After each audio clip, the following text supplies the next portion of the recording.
शंकराचार्यः सद्गुरु सर्वसन्निभः सर्वेषां शंकरः सन्तु सच्चिदानन्दरूपिणः ज्ञानदं सद्गुरुं शान्तम् अज्ञानारण्यदाहकम् नमामि परमाचार्यं श्रीमच्छंकरधारिणम्.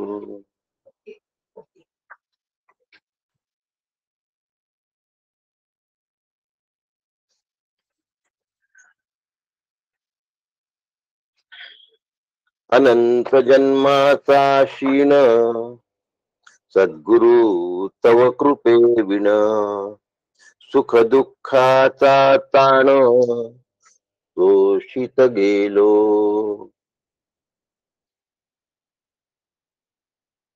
संसाराची उठाउठी त्यात पडली आपुली गाठी अभिमान विरला पाठी विचार साधने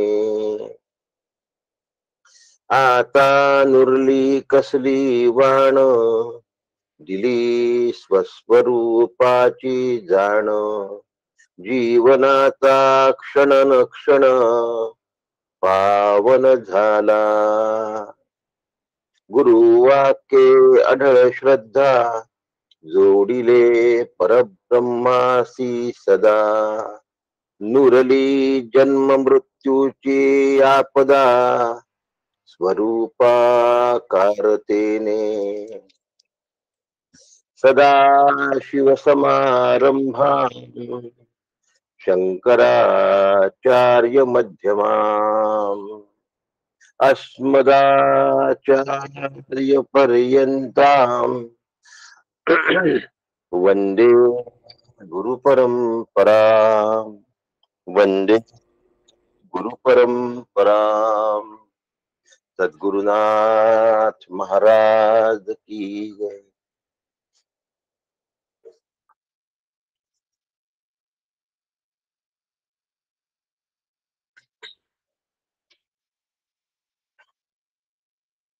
परमपूज्य सद्गुरु डॉक्टर काकांना शिरसाष्टांग वंदन करतो.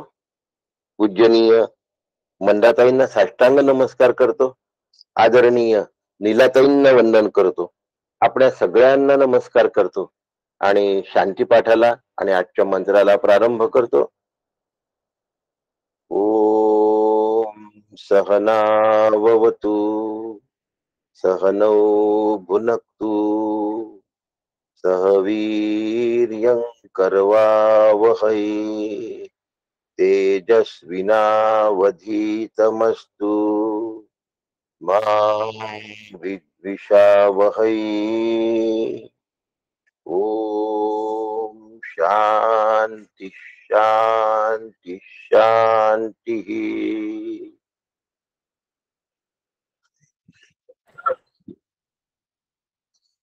नायम आत्मा प्रवचनेन लभ्या. आपण आहे तसं वाचून घेऊ.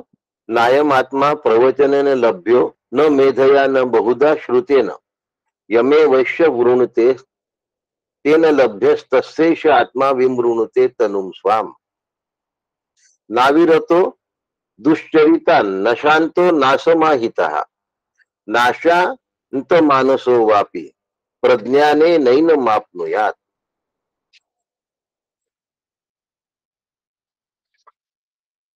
यस्य ब्रह्म च क्षत्रम च उभे भावतो वदनः मृत्युर्यस्योपसेचनम क इत्था वेद यत्र सहा. 3 मंत्र आपण बघणार आहोत.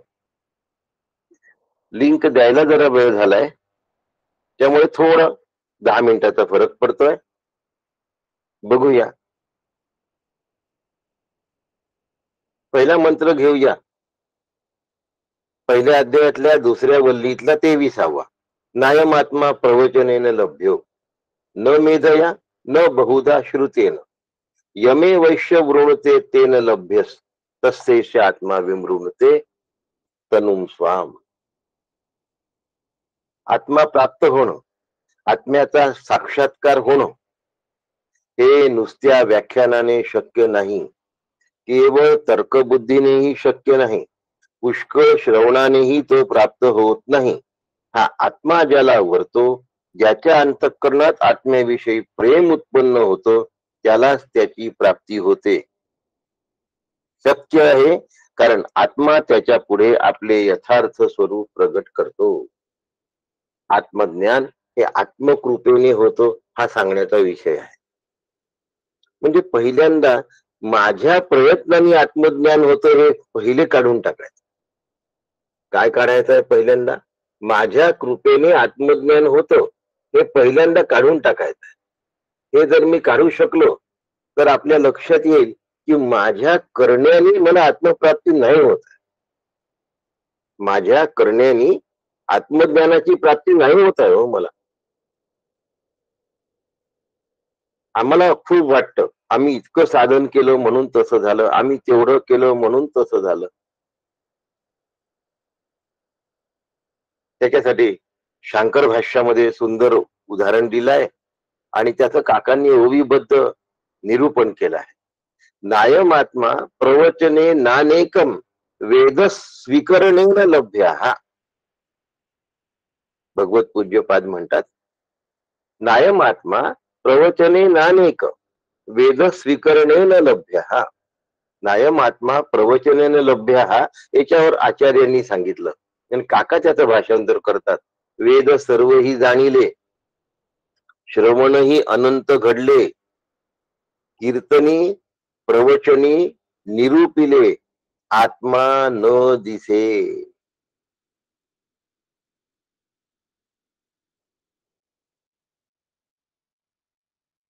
मग आता आत्मा कसा मिळत नाही हे सांगितलं. सगळ्या वेदांचा अभ्यास केला, सगळे वेदही पठण केले. मग आता प्रस्थानत्रयी तयार आहे.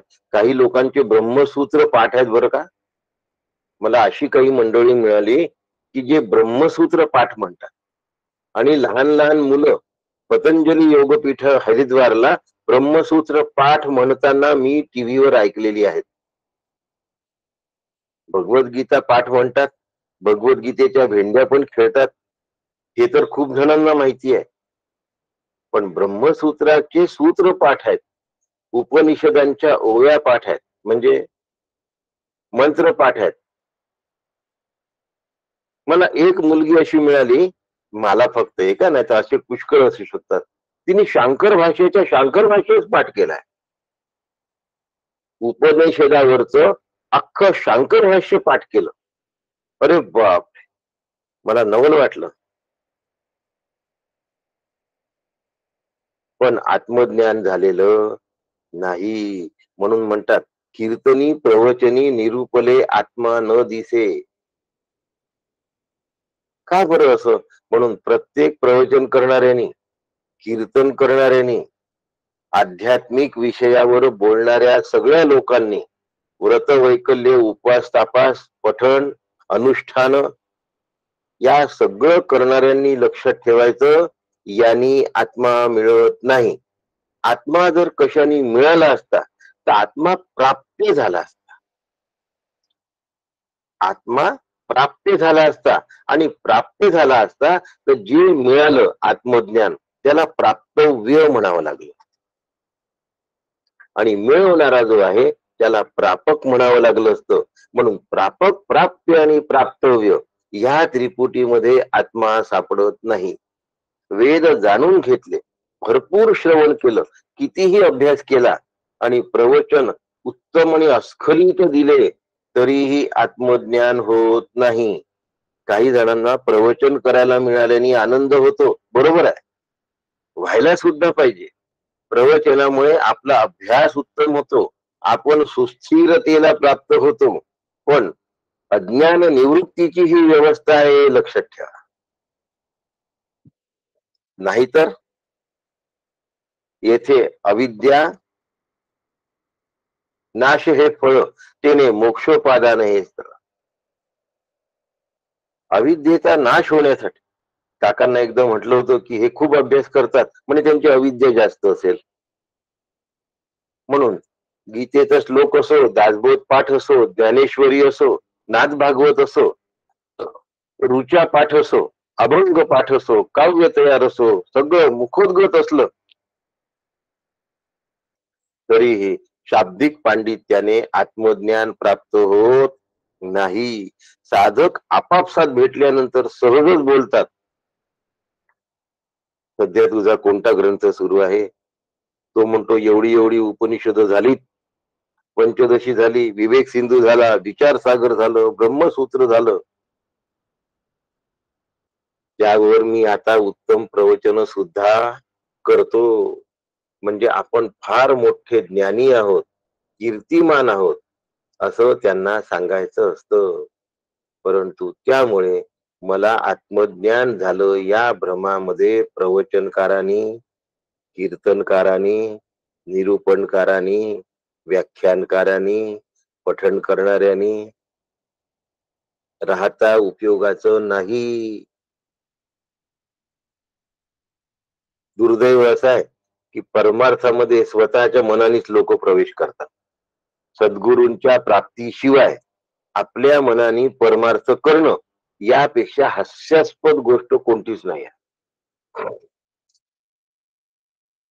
पण दोन हस्तक एक मस्तक झालं काम, या सगळ्या प्रापंचिकाच्या म्हणी आहेत. या सगळ्या व्यवहार ज्ञानामध्ये चालतात आणि तोच परमार्थाला निकष लागला तर चालत नाही.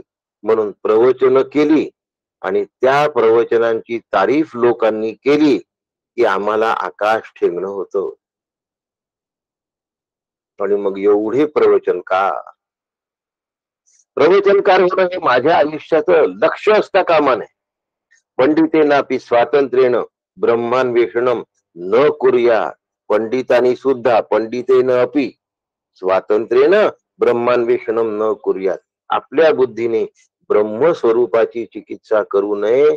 त्याला ब्रह्मस्वरूप प्राप्त होण्याची शक्यता नाही.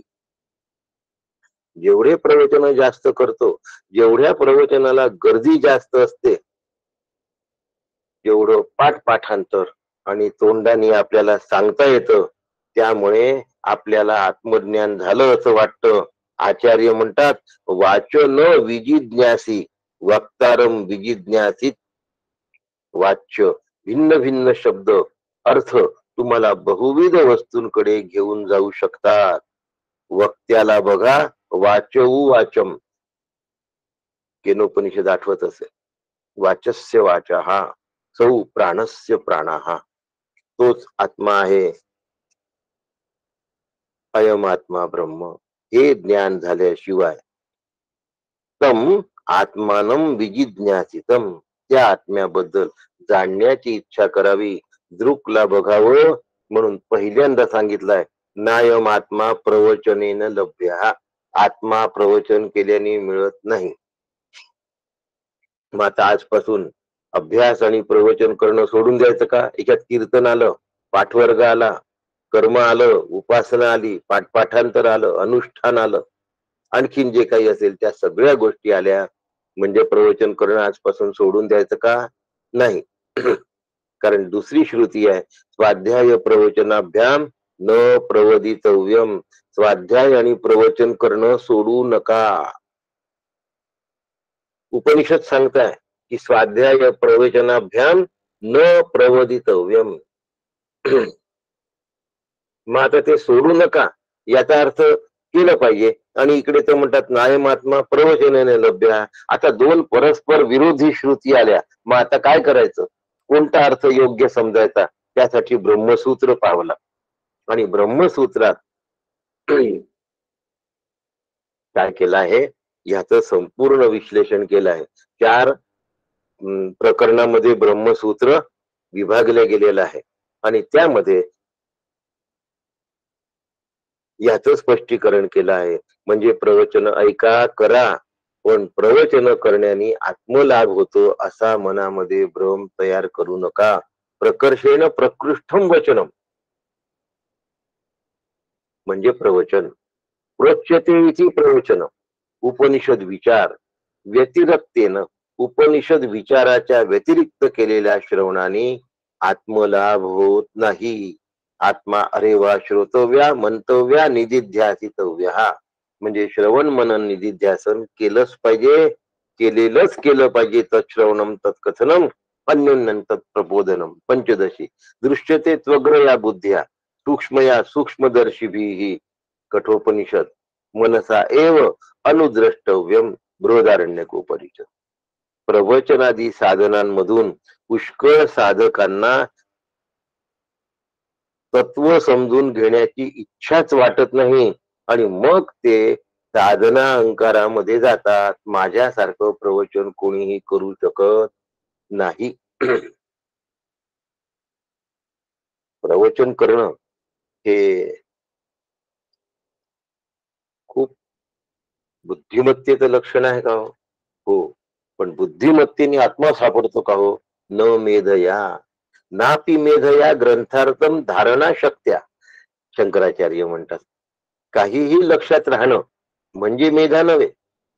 भाषाशास्त्राचं ज्ञान, तल्लख बुद्धी आणि अपाट स्मरण शक्तीच्या साह्याने ग्रंथाचा शाब्दिक अर्थ किंवा व्याकरण शास्त्र यातील युक्तिवाद श्रुती स्मृतीने तोंडपाठ होतात. पण अशा मेधा शक्तीने आत्मा प्राप्त होत नाही. मी आज बोलतोय, मला कल्पना आहे की संस्कृत व्याकरण जाणणारे इथे 5 पेक्षा अधिक लोक आहेत की जे संस्कृतचा अभ्यास केलेले आणि व्याकरण शास्त्राचा अभ्यास केलेले आहेत. म्हणून भाष्यशास्त्राच्या अनुषंगिक मला हे सांगायचं आहे. मेधा शक्तीने जर आत्मा प्राप्त झाला तर आत्मा त्या शक्तीच्या स्वाधीन होईल ना हो. शक्ती आत्म्यापेक्षा श्रेष्ठ ठरले. त्यामुळे शक्तीने आत्मा प्राप्त होत नाही. म्हणून न मेधया, नाना ग्रंथीचे अर्थ बुद्धीने जाणिले यथार्थ, पुन्हा योग्य अर्थ जाणलाय बरं, ते धारण करिता समस्त योग्य सगळे अर्थ कळले तरीही आत्मा कळणार नाही. न बहुधा श्रुते न. आम्ही दशोपनिषद ऐकली, खूप ऐकणं झालंय. काही लोक फार तयार असतात, त्या महाराजांपेक्षा हे महाराज मोठे की या महाराजांपेक्षा ते महाराज मोठे, हे ठरवणारे हे त्याहून मोठे. लोक परीक्षा घ्यायला आले असतात. प्रवचनामध्ये सुद्धा लोक परीक्षा घ्यायला आले असतात. आत्मा अंतरी असे, दूरवरी कोठे नसे, नाना साधनांचे सायासे, आत्मा न मिळेची. एवढेही साधन केले तरी घटपटादी व ज्ञेय आणि ज्ञानाचा विषय आत्मा नसल्यामुळे आत्मा ज्ञेय वस्तू नाही आणि ज्ञेय वस्तू नसल्यामुळे आत्म्याचं ज्ञान होत नाही. ज्ञान कशाचं होईल? ज्ञेय वस्तूचं होईल. ज्ञान कशाचं होईल? सविषय वस्तूचं होईल. ज्ञान कशाचं होईल? कायम वस्तूचं होईल. ज्ञान कशाचं होईल? रूपाचं होईल. ज्ञान कशाचं होईल? गुणाचं होईल. आत्मा रूपातीत आहे, गुणातीत आहे, निरवयव आहे. त्यामुळे आत्मा ज्ञानाचा विषय होऊ शकत नाही. बुद्धीने आत्मा कळतो का हो? तर का प्रतिष्ठात ब्रह्मसूत्र सांगतो. त्याच्यामुळे बुद्धीने सुद्धा आत्मा कळत नाही. मग श्रद्धावान लभते ज्ञानम म्हटलंय, बुद्धिवान लभते ज्ञानम का नाही म्हटलं? बुद्धीने जर आत्मा कळला असता तर भगवंतानी बुद्धिवान लभते ज्ञानम असं म्हटलं. श्रद्धा असणाऱ्याजवळ बुद्धी कमी असू शकते, पण श्रद्धा असू शकते. बुद्धिमानाजवळ श्रद्धा कमी असू शकते, त्याची बुद्धी त्याला काम देत नाही. पंक्चर गाडी पंडितेनापि स्वातंत्र्येन ब्रह्मान्वेषणम न करूया, म्हणून बुद्धिमान लभते ज्ञानम नाही म्हटलं, श्रद्धावान लभते ज्ञानम म्हटलंय. मग आता माझी श्रद्धा छान आहे, काही लोक तसंच म्हणतात. माझ्यासारखी श्रद्धाच कोणाची नाही. तुझी माझी तळमळ खरी आहे. मी काय तळमळीत आहे, बस माझी तळमळ ते सद्गुरू जाणतात, तो परमेश्वर जाणतो असं म्हणतात. तुझी तळमळ खरी आहे, तू ठरवायचं का रे? तू ठरवायचं का? आणि म्हणून खरी तळमळ अनात्म वस्तूच्या त्यागातून कळते. अनात्म वस्तूचा संग्रह तुझी तळमळ कमी असण्याचं लक्षण आहे. टीव्ही, व्हॉट्सअप, काय मोबाईलवर मेसेज फॉरवर्ड करण्याचा उद्योग असतो लोकांना. ज्या वेळेला आम्ही शिबिर ग्रुप बंद करतो म्हटलं तर लोक म्हणजे बंद कशाला करतो हो, चालू राहू द्या ना. काय करायचंय पुढच्या शिबिरापर्यंत? बाकी आपण ग्रुपवर जेवढं लिहितो तेवढं पुष्कळ आहे, पुन्हा चालू ठेवण्याचं काय कारण? ग्रुपवरच तर मध्ये मध्ये सांगावं लागतं, बाहेरचं पाठवू नका, इकडलं तिकडे फॉरवर्ड करू नका. ऐकलेलं आत्मचिंतन फक्त तुम्ही ग्रुपवर लिहू शकता, बाकी गोष्टी लिहिण्याची गरज नाही. पण नाही, इतकं कठीण असतं. म्हणजे प्रपंचासक्त मन जे असतं ना, ते लवकर बाहेर जात नाही. डॉक्टर काकांचा फोटो ग्रुपवर असतो रोज.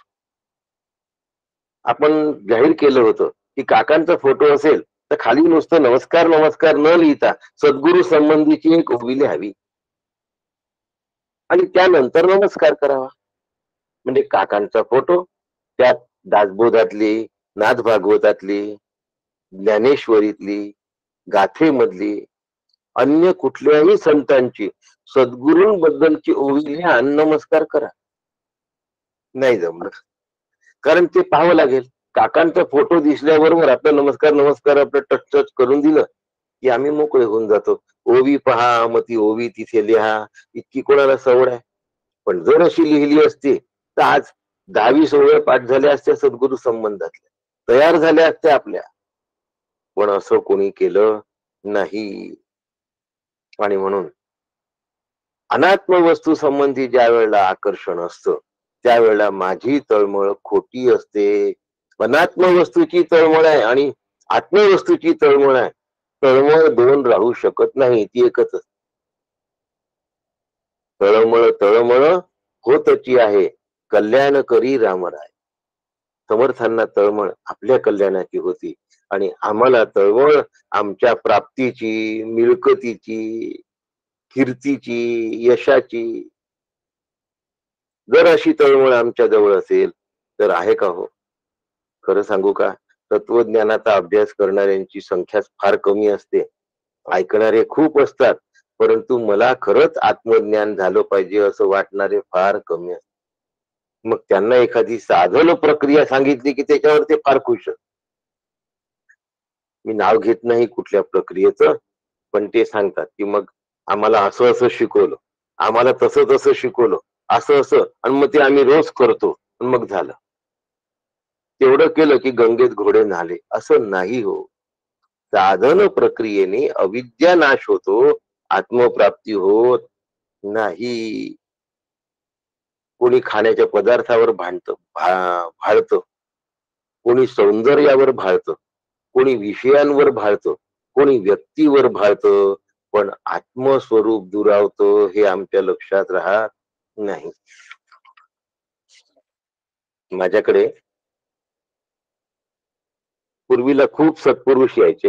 माझ्या वडिलांच्या काळात माझ्या वडिलांना फार सत्पुरुषांबद्दलचं फार आकर्षण होत. त्यांचे सद्गुरू भालचंद्र शास्त्री भारती भारताचार्य, त्यांना शंकराचार्यांनी दिलेली पदवी आहे. शंकराचार्य पद त्यांनी नाकारलं होतं त्यावेळेला.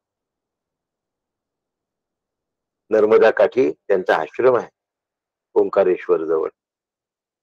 तिथे मी 25 वर्ष नर्मदेच्या काठी जात असे दरवर्षी.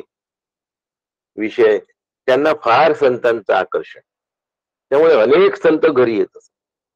थोडे दिवस झाले गावात कोणते सत्पुरुष आले की ते आमच्या घरी आलेलेच असायचे.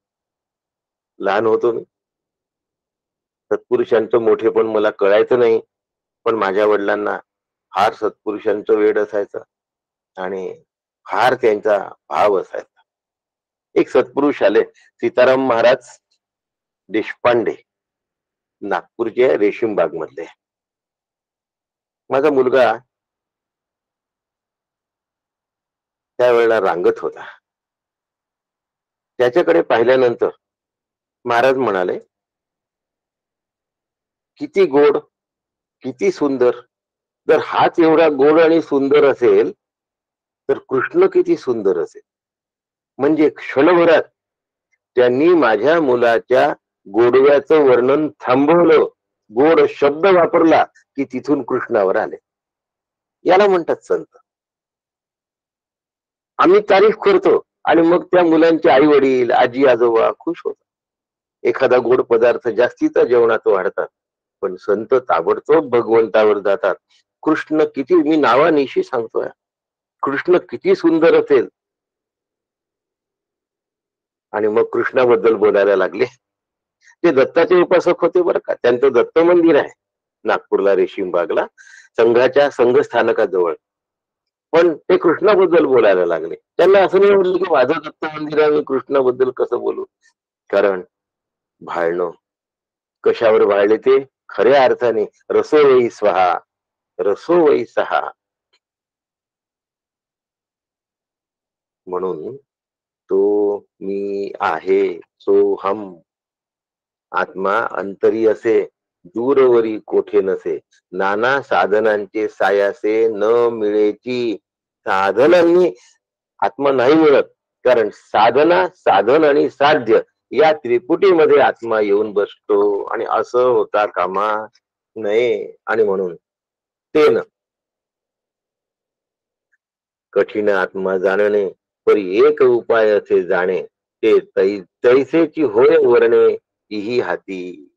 नाहम वेदे न तपसा, न दाने न चेज्जया, भक्त्यात्वनन्या शक्य वस्तुसिद्धीर विचारेण. आत्माकार वृत्तीच उदयाला यावी लागते. वेदांत शास्त्राविषयी अन्य सगळं श्रवण सोडावं लागतं.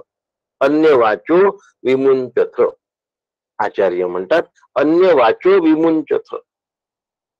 सगळे शब्द सोडून द्यायचे, फक्त ह्याच चिंतनामध्ये घातलं पाहिजे. एवढी आवड असते का हो आम्हाला? तत्वाचं वेड लागायला फार कठीण असतं. कृष्णात परम किमपि तत्व महम न जाणे, पहिला श्लोक म्हणतो आपण. पण कृष्ण हा तत्वरूप आहे हे आम्ही विसरून जातो. मग तो सगुण रूप आहे याच्याकडे लक्ष द्यायचं, आणि त्या सगुणातून विषयामध्ये लक्ष जातं, आणि आम्हाला विषयच रुचकर वाटतात.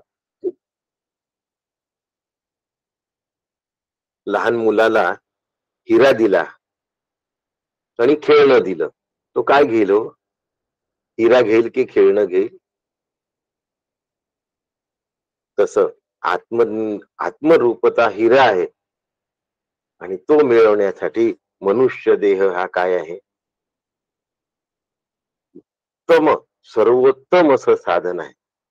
आणि श्रवण मनन निधिध्यासन साधनाने श्रवणातून आत्माकार बुद्धीचं प्रकाशन होतो. केवळ आत्मस्वरूपच राहतं. आत्मा स्वसंवेद्य असल्यामुळे आत्म्याला बघण्यासाठी कुठल्याही साधनाची गरज नाही.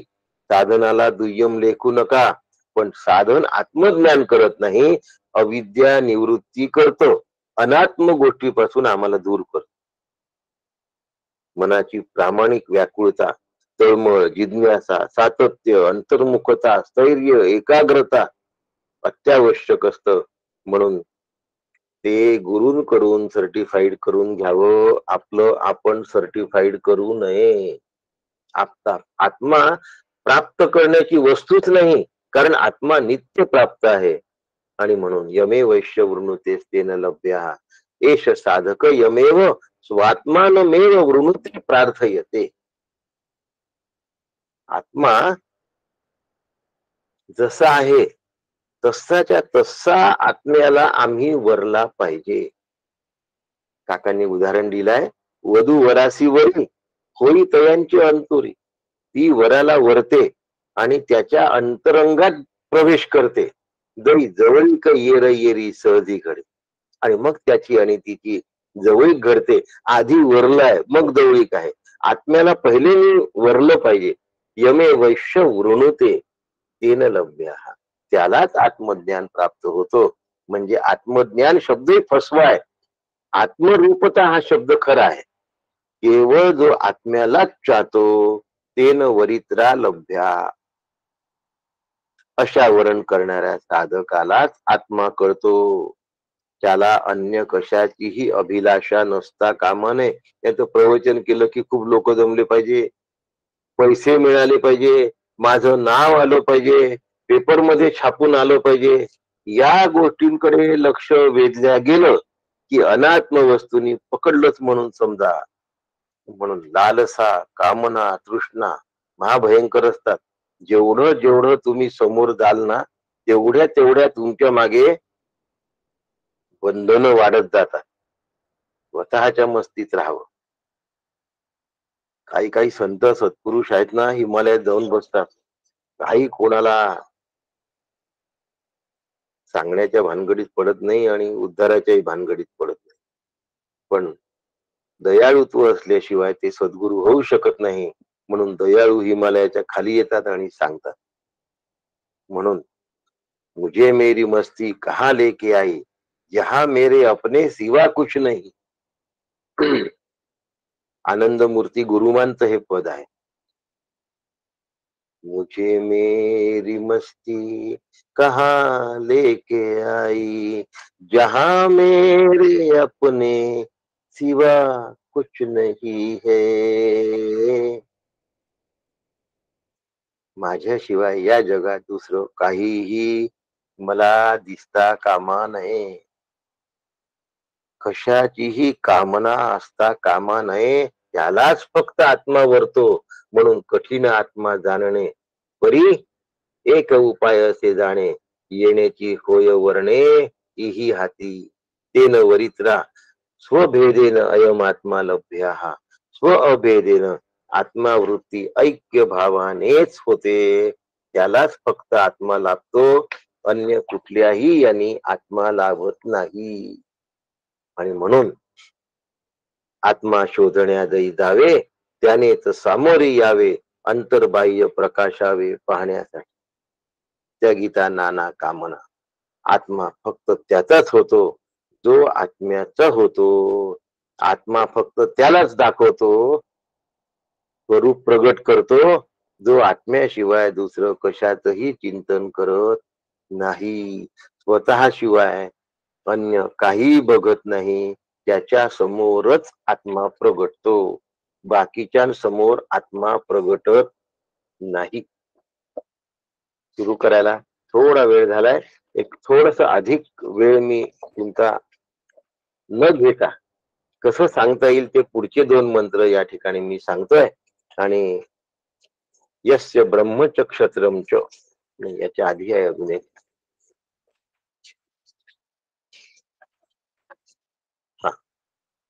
25 नंबरचा मंत्र आहे. नाविरतो दुश्चरितान नाशांतो ना समाहिता, नाशांत मानसो वापी प्रज्ञाने नैन मापनुया.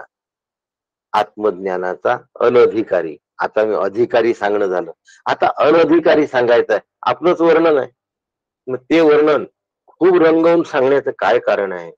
म्हणून नाविरतो दुश्चरी तान नाशांतो. आता नाविरतो दुश्चरिता, दुष्टाचरणापासून निवृत्त व्हायला हवं. जो होणार नाही तो अनधिकारी आहे, त्याला आत्मा प्राप्त होणार नाही. निषिद्ध कर्म जर सोडलं नाही,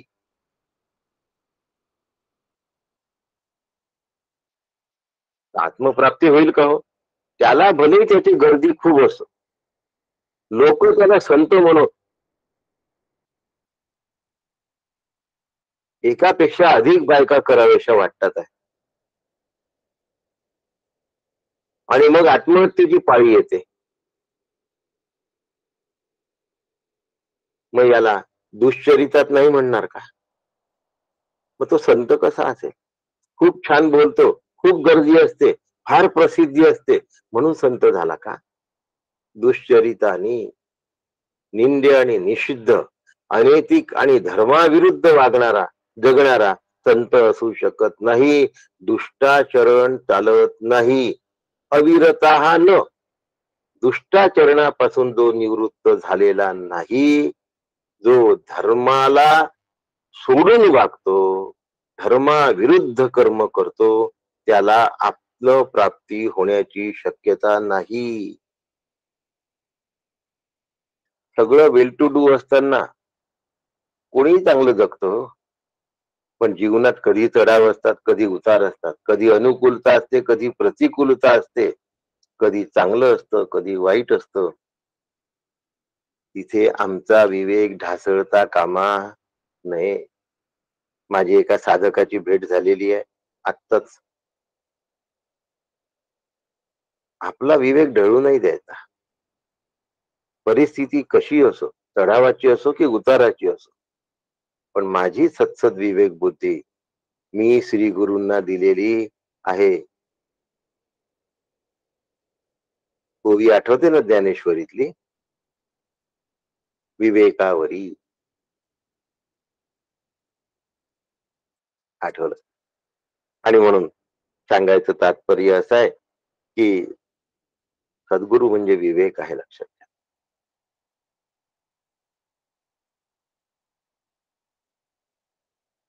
आणि म्हणून आपलं सदाचरण ढळू द्यायचं नाही आणि आपल्या अंतःकरणामध्ये विवेक जाऊ द्यायचा नाही. आपल्याला विकार कशाला फोफवू द्यायचे? अपेयपान, अभक्षभक्षण, परधन, परस्त्री, परनिंदा, हिंसा या गोष्टी नाही करायच्या. सुराम न पिबेत, कलजम न भक्षयेत, हिंसाम न कुर्यात. निषिद्ध कर्माचा त्याग झाला पाहिजे. त्याशिवाय परमार्थ सिद्ध होऊ शकत नाही, आत्मा मिळू शकत नाही. दुष्टाचरणातून सृष्टाचरणाला जावं लागतं. आचरण, वाईट आचरण त्यागावंच लागतं, त्याशिवाय होत नाही. म्हणून दुष्ट आचरण आहे. आता दुष्टाचरण कसं सांगू? गरज नसताना टेस्ट लिहून देणं हे दुष्टाचरण आहे. आपल्याला कमिशन मिळतं म्हणून 4 टेस्ट जास्तीच्या लिहून द्या, नाही. आणि लिहून दिलेल्या टेस्ट मधून कट प्रॅक्टिस त्या डॉक्टर कडून कमिशन घेणं दुष्टाचरण आहे. त्याला आत्मज्ञान नाही होऊ शकत. तुम्हाला तुमचं वागणं अतिशय प्रामाणिक ठेवावं लागतं. आत्मज्ञान व्हायचं असेल, गरजेपेक्षा जास्त टेस्ट लिहून देता येत नाही. आणि जेवढ्या गरजेच्या आहेत त्याचं कमिशन त्या पॅथॉलॉजिस्ट कडून, रेडिओलॉजिस्ट कडून घ्यायचं नाही. जाऊ द्या. परस्त्री परधनी असं निंदे विण नसे दिवस, सत्य कधी न जीवेस स्पर्श करी. निंदाच निंदा, दुसऱ्याला नावं ठेवणं, दुसऱ्याचे दोष पाहणं, यांनी आत्मज्ञानापासून आम्ही दूर राहिल्याशिवाय राहत नाही. म्हणून याचं फारसं स्पष्टीकरण करत नाही. आपल्याला नेहमीचेच आहेत माहितीतले. आता फक्त हे त्यागण्यासाठी त्याचा फक्त उच्चार झाला की हे त्यागायचं आहे तरी पुष्कळ आहे. करी संतांची टवाळी, स्वार्थी अनेकांची होळी, सत्ताधीशा देई टाळी, स्वसंरक्षणाची. संतांची टवाळी आणि सत्ताधीशांशी मैत्री, अशा लोकांना आत्मज्ञान प्राप्त होऊ शकत नाही. काका म्हणतात आणि आचार्य म्हणतात, ऐसी येथे लक्षणे पूर्ण वा अपुरेपणे, तेथे आत्मा न भेटणे कदा न घडे. 157. असे ज्याचे लक्षण आहे तिथे आत्मा, हे सगळे लक्षण त्याच्यात असो की यातलं एक लक्षण त्याच्यामध्ये असो, त्याला आत्मा भेटण्याची शक्यता नाही. ना शांत, अशांत. आचार्य म्हणतात इंद्रिय लौलत्यात अशांत न, इंद्रिय लौल्यात अशांत न. इंद्रियांनी विषय सुखासाठी अनावर इच्छा, ओढ. उजळलेला घोडा कसा असतो, वखवखलेला जीव कसा असतो, चवताळलेला प्राणी कसा असतो. ज्याच्या इंद्रियांची उपशमा म्हणजे शांती झालेली नाही, त्याला आत्मलाभ होण्याची सुतराम शक्यता नाही, नाही आणि नाही. चालले भडकोजी. भडकोजी म्हणजे संतापणारे. काहीतरी नाव तर ठेवलं पाहिजे की नाही.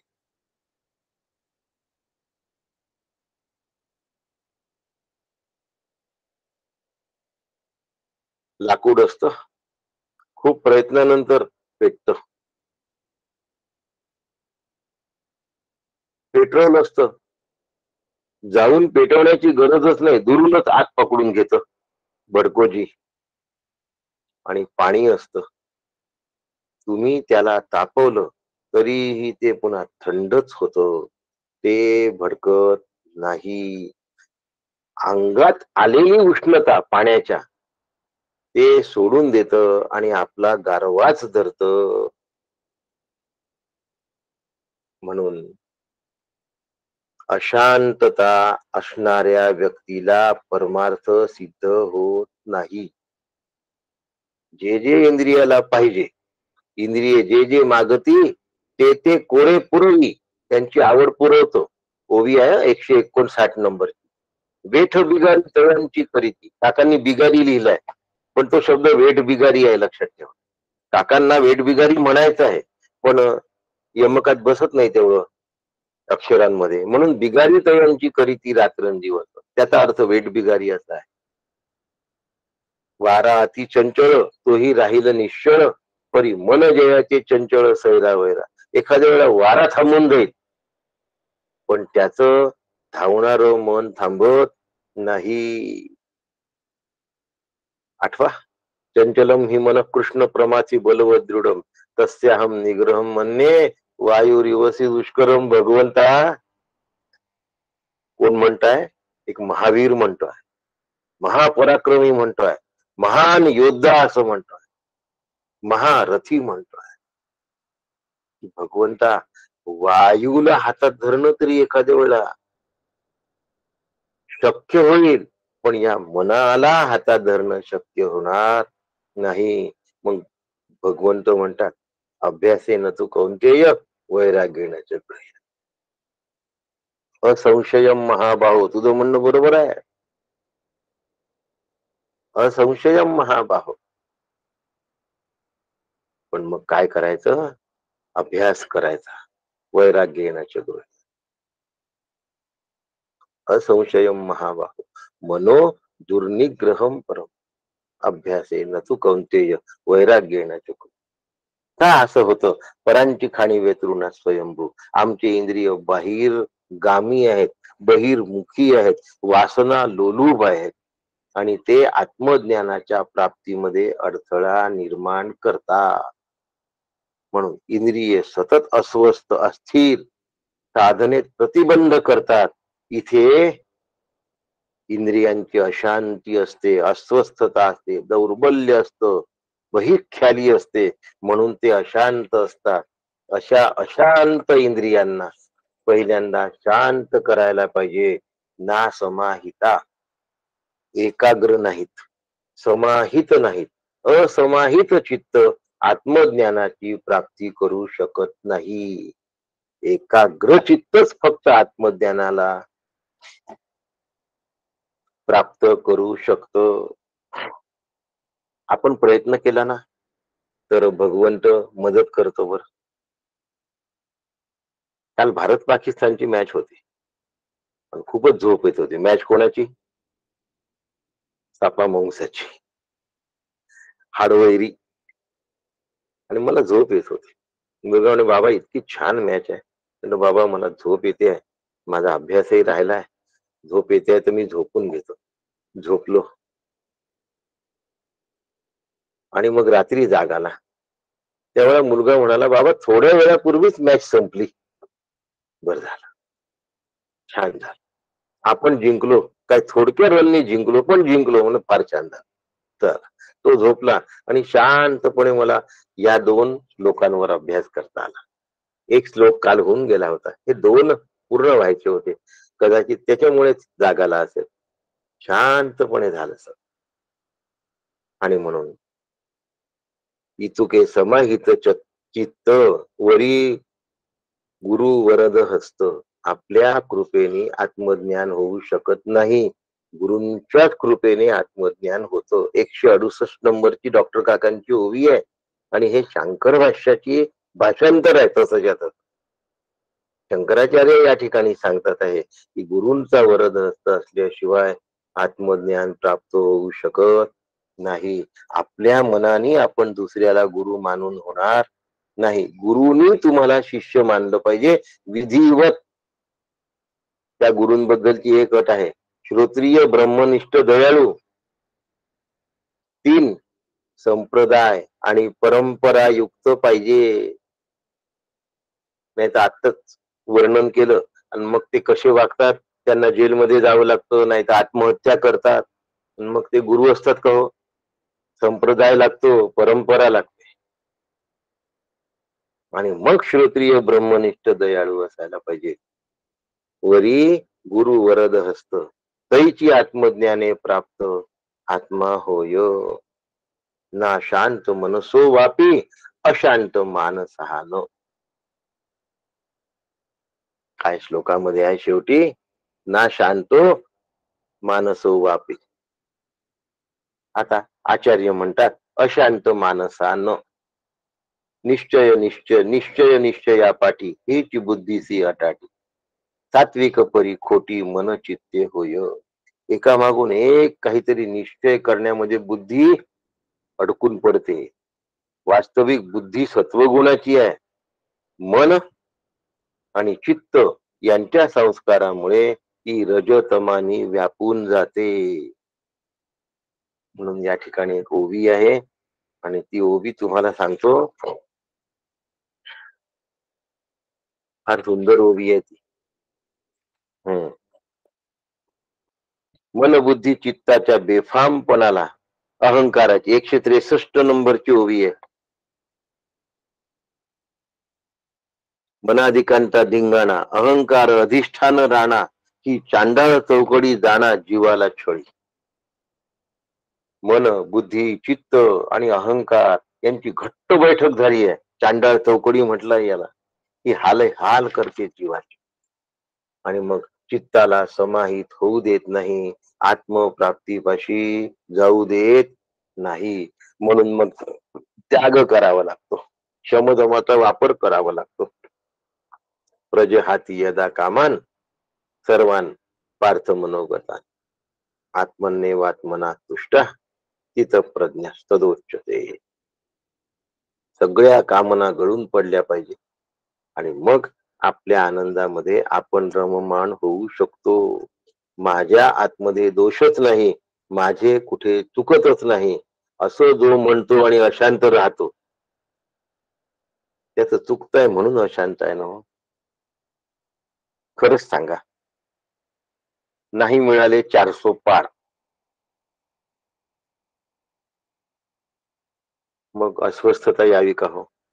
आली तर ती तगमग चालतच राहावी का हो? आपल्या हातात आहे का हो? नाही. चला, तरी पण पंतप्रधान झाले, हरकत नाही. हे असले समाधान परमार्थ नव्हे. तरी आम्ही स्वतःला सावरून घेतलं, परमार्थ नव्हे. ते विरोधी वाकावर बसले असते तर चाललं असतं का? नव्हतं चालत. हा, इतकं चालत होतं एनडीए पर्यंत. आणि कामना ही सुद्धा कामना आहे हे विसरू नका. म्हणून माझ्या आत दोष नाही या भ्रमामध्ये राहू नका. मुळीच नसे ही चौकडी असे तया एकची घडी अविद्या लावी देशोधडी चतुर्विध करून या. चित्ताची ही स्थितीच नाही, कारण वास्तविक चित्त नावाची गोष्ट, अंतःकरण नावाची गोष्ट अस्तित्वातच नाही. अविद्या, जगत सत्यत्व भ्रांती, देह तादात्म्य आणि अनुकूल प्रतिकूलता याचा जो मेळ बसला त्यांनी चित्त खरं आहे असं वाटतं, अंतःकरण खरं आहे असं वाटतं आणि हे सगळे अशांत होतात म्हणून चित्त समाहित करावं असं वाटतं. वास्तविक हे अस्तित्वातच नाही हो. यांना समाहित कशाला करतात? मन कुठे अस्तित्वात आहे? बुद्धी कुठे अस्तित्वात आहे? चित्त कुठे अस्तित्वात आहे? अहम कुठे अस्तित्वात आहे? तुम्ही म्हणाल काय बोलताय तुम्ही? गाढ झोपेत मला उत्तर द्या, मन बुद्धी चित्त अहम कुठे गेला? म्हणून प्रज्ञाने नैन मापया आत्मा उच्च तीव्र तीक्ष्ण बुद्धीने मिळवल्या जाऊ शकत नाही. प्रज्ञेने आत्मा मिळत नाही. म्हणून हुशार लोकांना, IAS लोकांना असं वाटतं की आम्ही हुशार आहोत, आम्हाला लवकर आत्मज्ञान होईल. एखाद्या वेळेला भाबड्या माणसाला होऊन जाईल, पण तरकट बुद्धीच्या माणसाला तर फार कठीण आहे. म्हणून आत्मज्ञान जोवर होत नाही तोपर्यंत तो आत्मा चित्ताच्या मागे लपून बसला आहे जणू असं समजा. इचुके समाहित चित्त वरी सद्गुरु वरद हस्त. तैची आत्मज्ञाने प्राप्त आत्मा होय. अंतःकरणाच्या मागे आत्मा दडून बसलाय. सद्गुरूंचा वरद हस्त जर लाभला तर समाहित चित्ताने आत्मरूपता प्राप्त होते. अशा पद्धतीने प्रज्ञान विशेष प्रकारची बुद्धीने आत्मज्ञान झालं असतं तर आत्मा बुद्धीपेक्षा लहान झाला असता ना. आत्म्यामुळे बुद्धी अस्तित्वात आल्यासारखी वाटते आहे. बुद्धीमुळे आत्मा अस्तित्वात आला नाही म्हणून एलम. परमात्मा स्वतः उघड आहे. जीवच जर आत्म्याला शोधतो आहे तर जीवाला आत्मा लाभणं शक्यता नाही. कारण जीव स्वतः आत्मा असताना तो आत्म्याला शोधायला कुठे चालला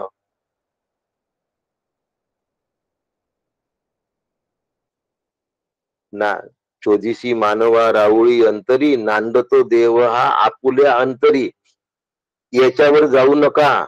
आपल्या आतमध्ये देव आहे याही भ्रमात राहू नका. मीच देव आहे हे लक्षात ठेवा. तो तूच आहेस. शोधण्यासाठी आतमध्ये वापर कर पण प्रत्यक्ष तो तूच आहेस. मग आत आणि बाहेर नावाचा प्रश्न आला कुठे हो. काखेत कळसा आणि गावाला वळसा. जिसको ढूंढ रहा रे पगले वो तो तेरे पास है. एक श्लोक घेतो. एक 5-7-10 मिनिटं फक्त. अधिक लागतील त्याच्यापेक्षा कमी पण लागतील. यस्य ब्रह्मचक्षत्रम उभे भवत ओदना मृत्यूर यस्योपस्थेचनम क इत्था वेद यत्र सहा. आत्मस्वरूपाला ब्राह्मण क्षत्रिय दोन्हीही भाताप्रमाणे असून मृत्यू हा भाजी आणि चटणी प्रमाणे आहे. म्हणून ते आत्मरूप अनधिकारी कसा जाणू शकतील. आत्मप्राप्तीच्या अनधिकाराचं वर्णन चालू आहे. यस्य ब्रह्मचक्षात्रम धर्माचं रक्षण करणारे ब्राह्मण आणि देशाचं रक्षण करणारे क्षत्रिय. पण खरी जी व्याख्या आहे ती ब्रह्मणीं चरती ती ब्राह्मण हा अशी आहे. म्हणून ज्याच्याजवळ प्रज्ञाशक्ती प्रधान आहे त्याला ब्राह्मण म्हणायचं. जातीवाचक भाषा नाही. प्रज्ञाशक्ती प्रधान आहे तो ब्राह्मण आणि प्राणशक्ती प्रधान आहे तो क्षात्र. हे पक्क लक्षात ठेवा. जातीवाचक भाषा इथे नाही. उपनिषदांना जाती मान्य नाहीत. काय मान्य आहे. प्रज्ञाशक्ती प्रधान तो ब्राह्मण आणि प्राणशक्ती प्रधान तो क्षत्रिय. मग आता प्रज्ञाशक्ती जिथे असेल तिथे वेदाध्ययन अपेक्षित आहे. विहित कर्माचं अनुष्ठान अपेक्षित आहे. अशा प्रज्ञाशक्ती प्रधान ब्राह्मणाने. मग ज्याच्याजवळ प्रज्ञाशक्ती प्रधान आहे तो ब्राह्मण. लक्षात ठेवा. प्रथम आचार धर्म पाळला पाहिजे. त्या आचार धर्माचं स्वतः आचरण केलं पाहिजे. इतरांना सांगणे नंतर अपेक्षित आहे. सदोदित नित्य आधी केले मग सांगितले. आणि वेदांचे अध्यापन करावे. समाजावर आचार्य धर्माचे परंपरेचे संस्कार करून सर्वांना धर्माचरणामध्ये प्रवृत्त करावे. होत कसं. असा सत्शील जो ब्राह्मण असतो ज्याच्याजवळ प्रज्ञाशक्ती प्रधान असते तो स्वतःच्या सत्वगुणाच्या अभिमानामध्येच हरवून जातो. ब्राह्मण असे सत्वगुणी तो आत्मज्ञानाखाणी परी तो गुढी सत्वाभिमाने. माझ्याजवळ चांगले गुण आहेत. माझ्याजवळ प्रज्ञा आहे. मला प्रवचन करता येतात. झालं हारला याच्यात आणि तो या स्वाभिमानात डुबतो. म्हणून आत्मज्ञानाला अधिष्ठान स्वरूप असलेला सद्गुण ब्राह्मणांजवळ असतो. पण त्या सद्गुणाच्या अभिमानानेच ब्राह्मण आत्म्याला जाणू शकत नाही. ते ब्राह्मण असून दुर्दैवी झालो की नाही हो. ब्राह्मणपणापर्यंत आलो मी. प्रज्ञाशक्ती प्रधान आहे माझ्याजवळ आणि मी आत्मचिंतन नाही करत. त्या बुद्धीचा वापर कुठे करतोय. जगत चिंतनासाठी, दृश्य चिंतनासाठी. प्राणशक्ती प्रधान क्षात्र आहे मी. परंतु काय होतं.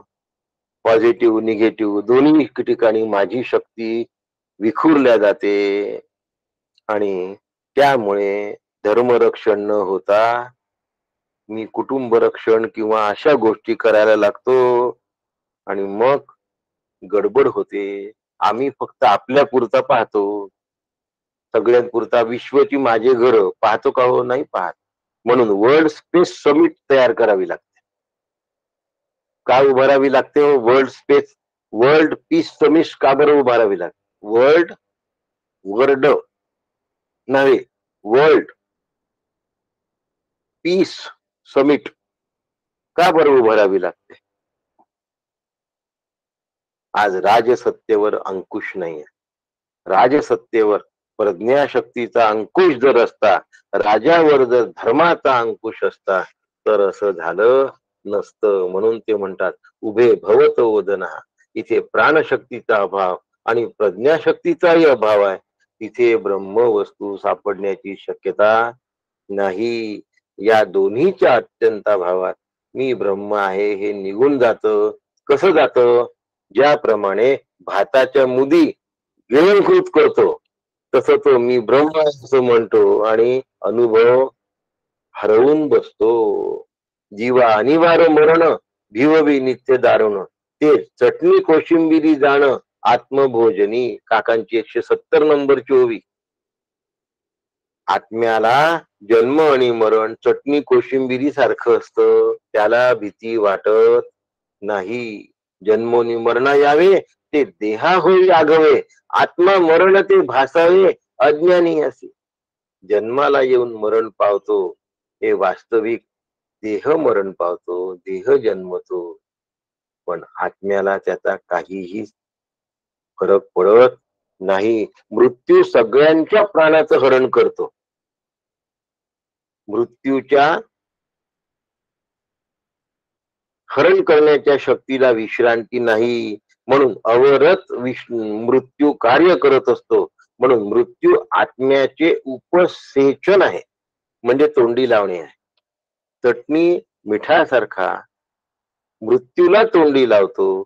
जेवताना जसं चटणी, लोणची, आमटी हे पदार्थ आपण तोंडी लावतो, तसं आत्मा मृत्यूला तोंडी लावतो. आत्म्यासाठी मृत्यू येणं आणि जाणं नाही. म्हणून जो न अधिकारी इंद्रिया चिंता न निवारी, तया आत्मज्ञान उदरी कैसे निघते. इंद्रिय आणि मनाला आवरल्याशिवाय आत्म्याचा अधिकार येत नाही. तोपर्यंत मी अनधिकारी आहे. आत्मस्वरूपाचे ज्ञान सहजासहजी होणार नाही. शाब्दिक पांडित्याने नाही, उत्कृष्ट श्रवणाने सुद्धा नाही. केवळ गुरुकृपेनेच शक्य आहे. साधकाला अंतरंग शुद्धी आणि बहिरंग शुद्धी मात्र स्वतः करावी लागते. नुसतं गुरु करून होणार नाही. स्वतः अंतरंग आणि बहिरंग शुद्धी करावी लागेल. आचार विचार उच्चार शुद्धी आवश्यक आहे. चित्त शुद्धी, चित्त शांती झाल्यानंतरच तो आत्मप्राप्तीचा योग्य अधिकारी होतो. चित्ताची एकाग्रता आणि शुद्ध झाली की आत्मज्ञानाचा अधिकारी झाल्याशिवाय राहत नाही. साधन संपन्न होऊन सद्गुरूंना शरण जाऊन वेदार्थ ग्रहण करण्याची, वेदार्थाचा विचार करावा, तरच परमार्थम्याचा बोध होतो. जीव आत्मरूप होतो. अशा तऱ्हेने इतुके समाहित चित्त वरी गुरु वरद हस्त, तैची आत्मज्ञाने प्राप्त आत्मा होय. अशा पद्धतीने पहिल्या अध्यायातल्या दुसऱ्या वल्लीचा आज आपण पूर्णपणे अभ्यास केलेला आहे. आता उद्या म्हणजे मंगळवार आता तिसऱ्या वल्लीला आपण प्रारंभ करू. तोपर्यंत आपण चिंतन करून ठेवा, मी काय करू नये आणि काय केलं पाहिजे म्हणजे मला आत्मज्ञान होईल. असं चिंतन होत गेलं तर आपलं कल्याण झाल्याशिवाय राहणार नाही. सद्गुरू डॉक्टर काकांच्या कृपेने ते झाल्याशिवाय राहणार नाही. राम कृष्ण हरी.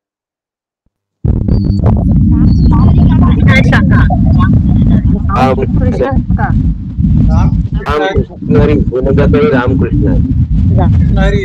रामकृष्ण